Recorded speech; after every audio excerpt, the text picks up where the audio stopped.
પોરબંદર ચોપાટી પર દરિયામાં 3 વ્યક્તિઓ ડૂબતા હોવાના કોલથી દોડધામ મચી હતી, ત્યારે ફાયર બ્રિગેડની ટીમે દોડી જઈ તપાસ કરતા તેઓ માત્ર સ્વિમિંગ કરતા હોવાનું સામે આવ્યું હતું, ત્યારે સૌએ રાહતનો શ્વાસ લીધો હતો।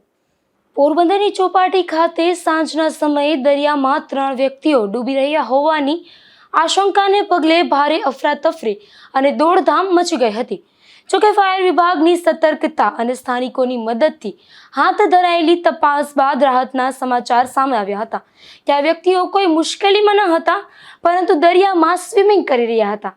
મહાનગરપાલિકાના ફાયર એન્ડ ઇમરજન્સી સર્વિસીસ વિભાગને એક તાકીદનો કોલ મળ્યો હતો કે ચોપાટી પર દરિયામાં વહેણમાં 3 વ્યક્તિઓ ડૂબી રહ્યા છે।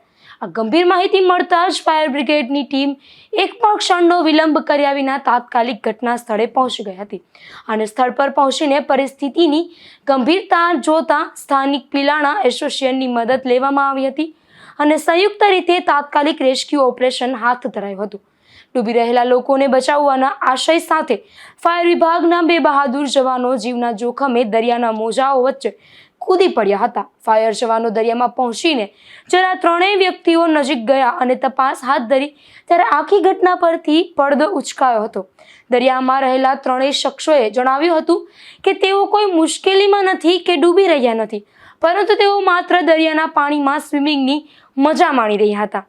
આ ખુલાસા બાદ વહીવટી તંત્ર અને ત્યાં એકઠા થયેલા લોકોએ રાહતનો શ્વાસ લીધો હતો અને કોઈ જાનહાનિ કે દુર્ઘટના સર્જાઈ ન હોવાનું સ્પષ્ટ થયું હતું।